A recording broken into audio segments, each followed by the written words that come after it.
I was wondering if we had any particular questions that we could, pointed questions, but you can draw on him from different parts and see different things. So, but let's focus our attention on questions that, as it relates to how does he, what suggestions can he make concerning what you guys want to do, particularly how we will run and function. Okay? So if there's any question, so that let's focus it on what we're doing here. Thank you. My name is Kyle Roberts. I would just like to ask Professor Utobi concerning what we are doing here. From your experience, I recall, and I'm not sure if that program is still running, it's called Patito's Gang. What has been your experience really? Has it addressed that which you set out? Okay. Well, thank you very much. The program, by the way, still runs on different channels. I think channels, television is on Saturday afternoons, about 2 p.m. or so. On Silverbird, about midnight or something like that, on Wednesday or so. Sorry. And on AIT network also on Tuesday night. Now, it's a very interesting example of this challenge. When we created Patito's Gang, the idea was to have an electronic town hall meeting. That was basically what the concept was. To let people discuss the issues so that quality choices can be made as a result of competing ideas. There isn't one way to skin a cat.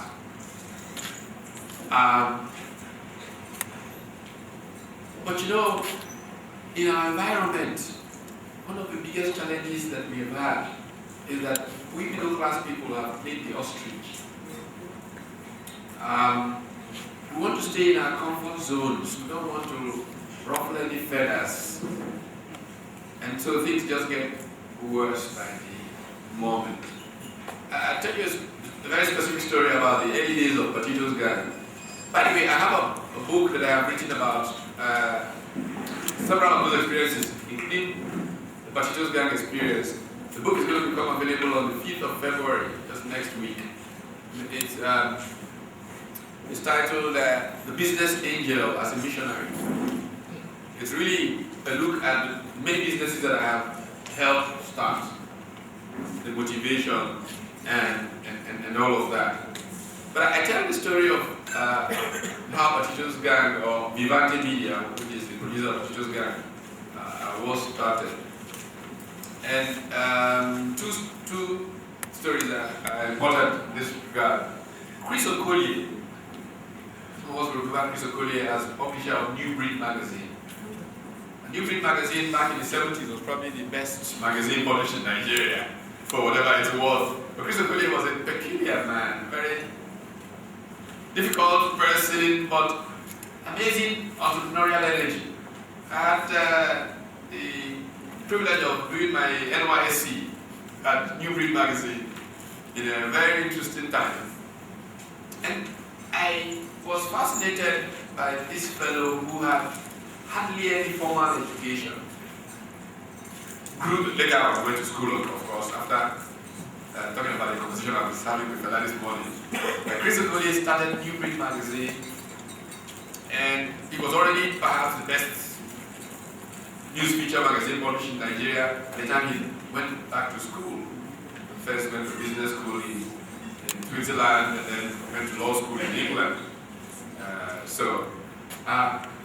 But Chris Okolie, when Patito's Gang started,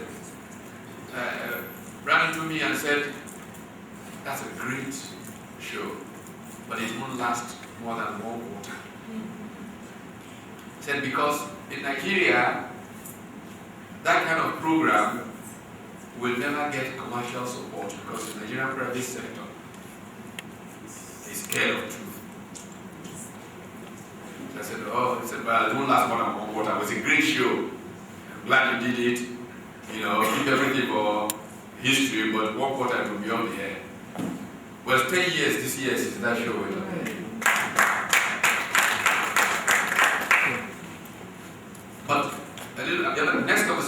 tell you the kind of challenge it has been keeping it on air for 10 years. Shortly after the show went on air, I got a call from a man who seems to be retiring now as the MD of a very important bank. I'll mention his name, whatever it's called, Jim Ovia. And Jim said to me, terrific, fantastic, boy, that is what Nigeria needs. So I said, oh, I'm glad you like it, Jim, because we will need you to support us. And he said, oh, you know what? You know, that kind of show can be very, very critical. And it will be dangerous for us to be seen advertising on a very critical program. The day you will discuss sports, come. We are willing to pay 2 or 3 times the regular amount of money on the sports program that will help you with the other shows, but we don't want to. So I thought, this is so disingenuous, you know. And I wrote a piece in The Guardian, an op-ed piece. I didn't mention his name. I just said, you know, the challenge with Nigeria, and I talked about a friend of mine who is a bank MD, and this conversation. I didn't think Jim Ovia had the time to read op-ed pieces in The Guardian. But I got a call. Jim said, oh, okay, you've dealt with me, eh? Now that's part of the challenge. The irony in this is that the most support that show got, that kept it on air most of its early years, came from government agencies. And we say that we are afraid that it might be critical of government. But Nasir El-Rufai at PPE and Ferdinand Ago at NMA at the time were the 2 biggest supporters.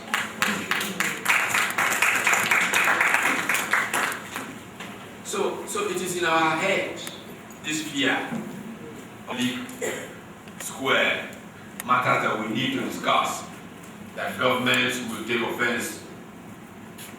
I don't think anybody ever queried El-Rufai or Ago about adverts running on that show. So the show remains, it is now hosted by Ruben Abati. I come on very occasionally, but it's still on. It's still running. Sorry. African coalition that was being built for good governance, which literally apparently was come to a standstill when they couldn't raise enough money to push it. You mentioned an internal budget and administrative budget that was quite startling. Could you have done it differently? Could you have done it cheaper? What can we learn in terms of how to keep the budgets low? Which areas do budgets get swollen that will now make it unrunnable for us sometime, somewhere in the future? But I want you to please just put that in perspective because I don't know.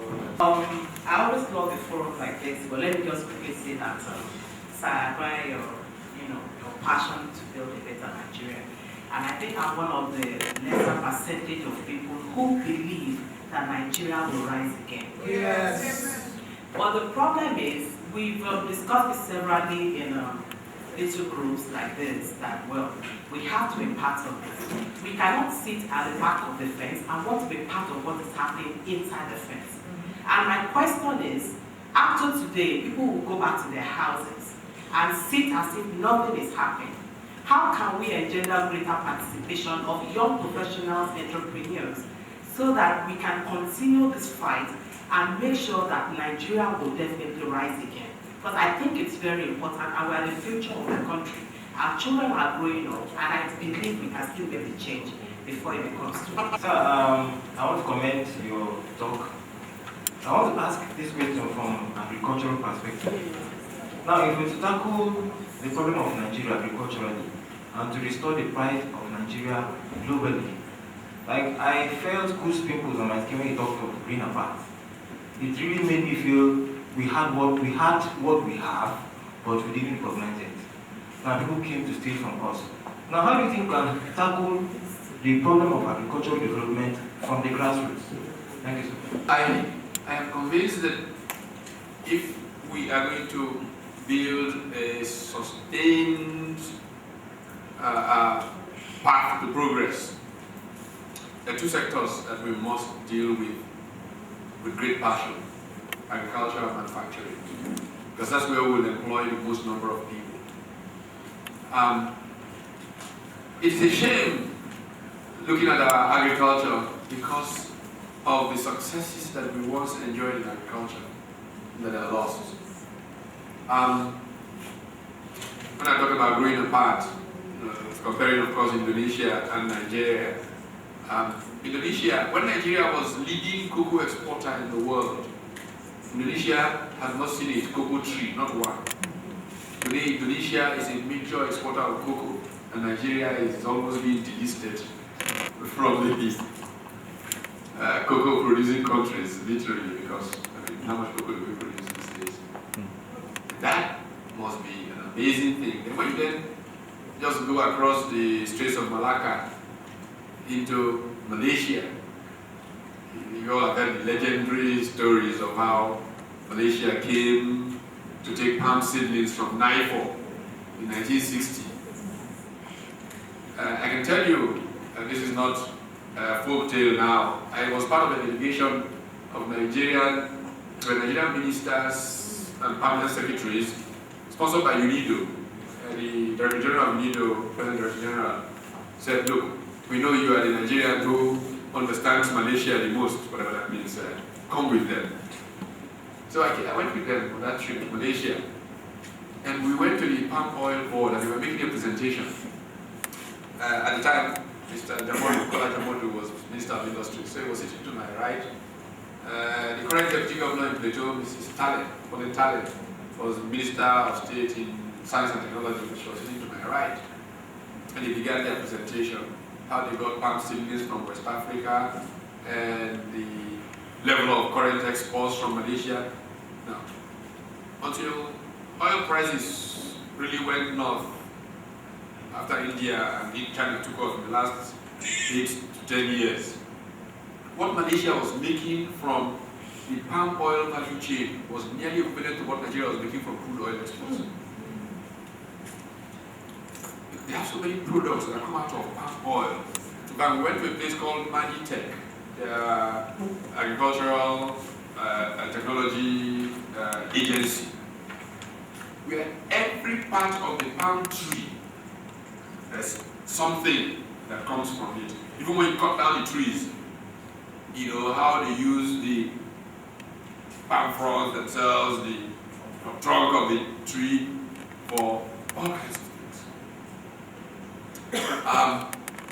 And at the point in the presentation, the gentleman said, 3 years ago, Nigeria imported so much palm oil from us.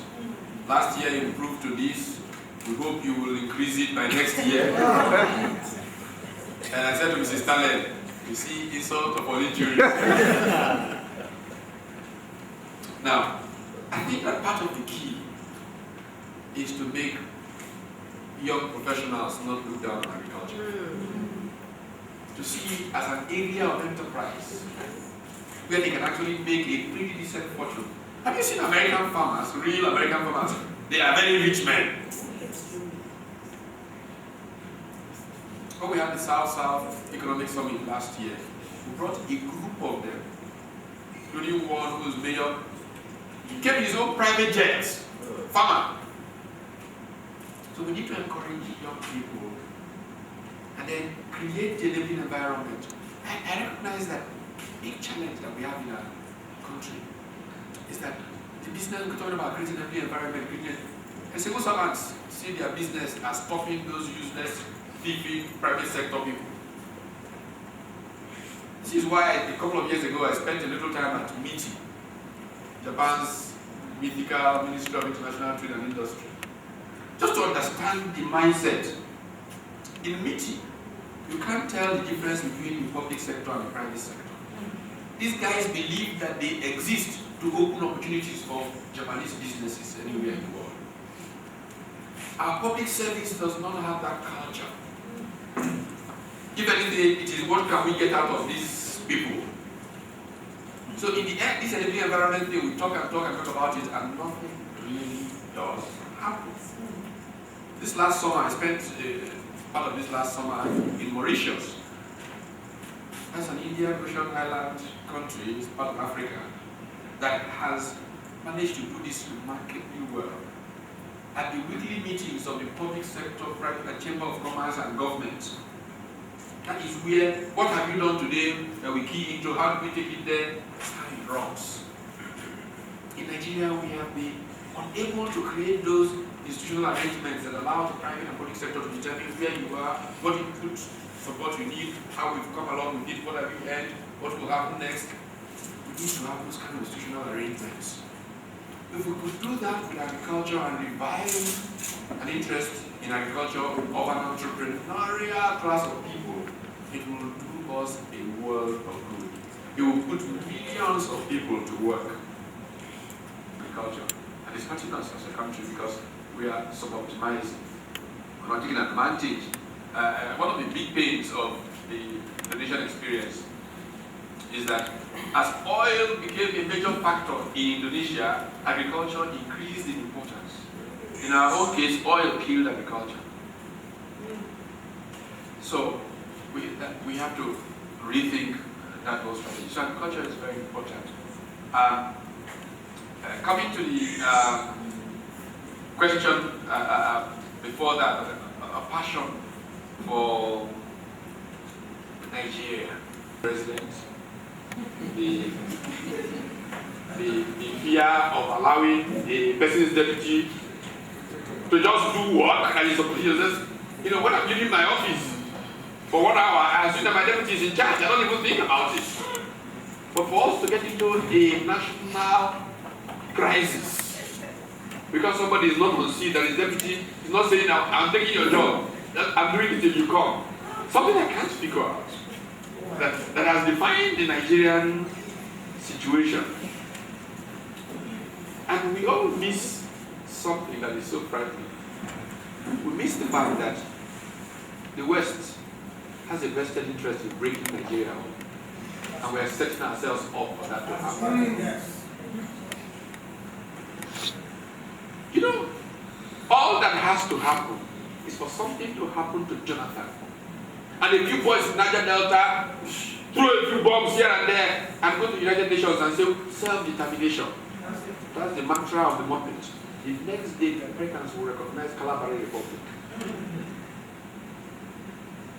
And the best chance we have of a great black nation will evaporate into history. And for the next 1,000 years, the black man will be almost a slave. Look, people miss huge historical issues. We're all worrying about Haiti. Now, people do not know, for example, that in 1790, Haiti was the richest country in the world on a per capita basis. Haiti. Today, Haiti is the poorest country in the Western Hemisphere. How did that happen? It happened because it became the first independent black country that humiliated France in the process of getting independence. Humiliated France. You know how many generals France lost in the independence struggle in Haiti?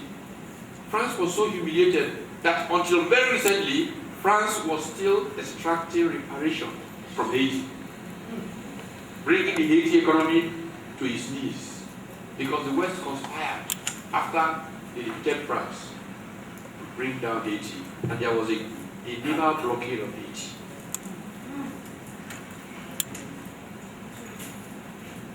If we allow ourselves, out of this short-sightedness, to play into the Western partition of Nigeria, we would, of our own, God forbid. Yeah. This is why the issues we are dealing with are really issues of great magnitude. There was another part of your question that. Yes. It's in making people disconscious of what is at stake. Because many people think it's just about, I can stay in my comfort zone, all these politicians who are making trouble, all those, they will finish and they will go. No, what is at stake is the future of all of us here and the future of our children. If we can internalize that, what is at stake is big, very big. And again, lack of knowledge leads to a lot of the things that are going on. And so people become so focused on small things when there are big issues out there. About budget, yes. Sorry, going back to Good Governance Africa experience. You know, with Good Governance Africa, a good part of that budget was all the money to pay all these scholars who are based in the West to design all these things. And it came primarily because it was a continent-wide activity that was driven by big businessmen from South Africa who could really think in those terms, getting scholars from Harvard, from Bordeaux, from what's the university that does development studies in the UK? You know, so that was a big part of the budget. And then you have to have offices around the continent to drive peer review mechanisms and all of that. So it was a big ticket thing. But once you get people who are volunteers, that's one of the things we're losing in our culture, volunteerism. People who have knowledge and volunteer that knowledge to advance the common good, you can keep costs down like this. I belong to one of the biggest volunteer organizations of sorts in the world. Officers who spend so much time, you know, at meetings, planning, doing all kinds of things. None of them ends die. There's a Full Gospel Businessmen's Fellowship International. And to see how people give so much of their time to do very concrete work there, it says to me that there are possibilities when people key to a vision. So we need a strong vision that people can buy into.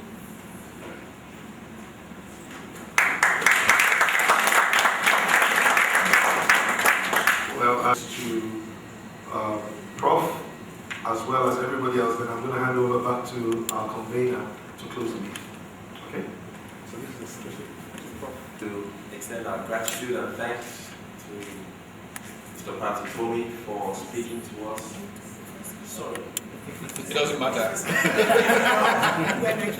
Dr. Patti Tomi for speaking to us and giving us the benefit of his experience and the insight that he's given us. Most especially as well, we'd like to thank every one of you who has come here to advance this forum and movement. We hope that we will continue to multiply and grow in numbers, and we feel confident that we should be able to achieve the change we all seek in Nigeria. Thank you very much. thank you, sir, for giving the vote of thanks.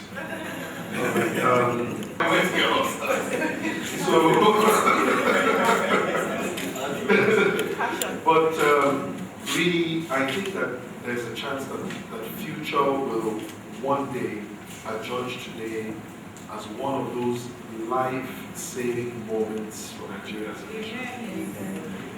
I think that the day that happens will be one of the greatest, you have a great fulfillment for thinking that at least I spent a better half of my day, starting something that will happen. Just one last thought that I have is that the only reason why the potential of a seed is ever evident to all in the form of a tree is because the seed stayed there. Because the seed stayed, it can only stay. Every single thing that this thing can become, it will become. If we can only stay.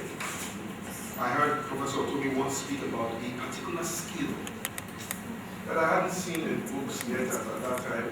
It was called stickability. It just stickability, the ability to stick with it, to just stay with something that you started until it becomes all that it can be. And so I would just like to pray that all of us will grow in that particular ability called stickability and stick with it. It's so easy for you to feel better with yourselves now that you come here and express yourselves, to the point where you are now actually comfortable knowing that they will continue. They will not continue. I will continue. They can't. We can't. But every time we go to the altar, you say, I do. Because I is the only one that has the capacity to do that. When a few eyes come together, then all the potential we is realized. At that level, I'm just going to quickly say, at the next time we're going to be meeting, we hope that the subcommittee is fantastic, please. Okay, that's a great one. We know that we are really stretched for time, so if we can, if every committee can quickly just tell us, in just one sentence, what did we... Directly with the Minister of Power.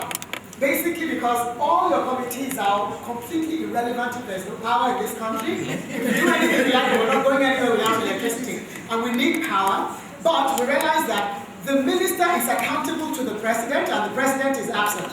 The minister is not accountable to the people because nobody is asking him any questions. They made a promise for 31st December and they failed.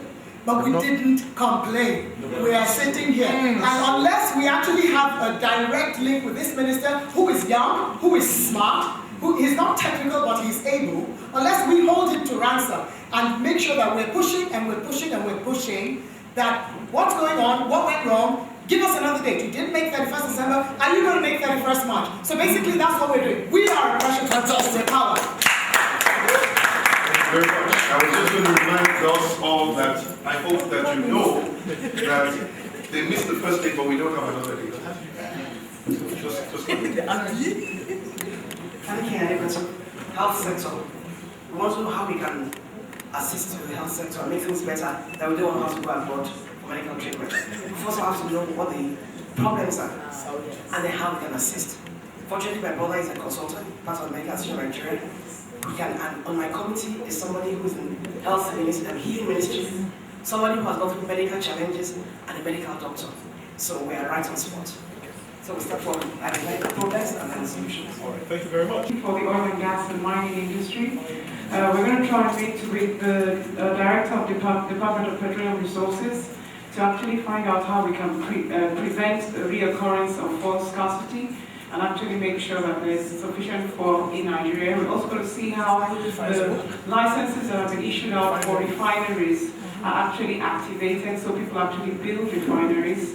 We're going to try and tackle the issue of unemployment and restiveness of youths in the Niger Delta and see how the petroleum sector can add value to life generally in Nigeria. Thanks.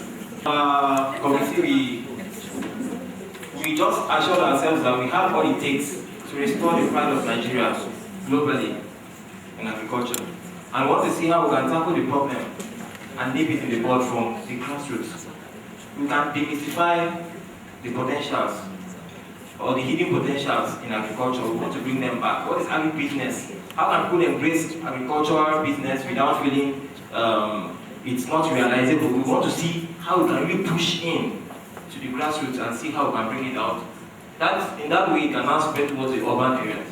We want to look at how we can assist with the existing schools, public schools that are not of good standard, and how we can bring them up to an acceptable standard.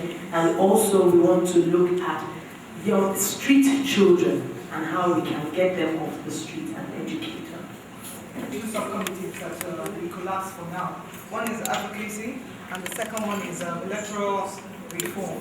So eventually we will split them, but for now we came together as one for today and for the interim for now, because we see some overlaps.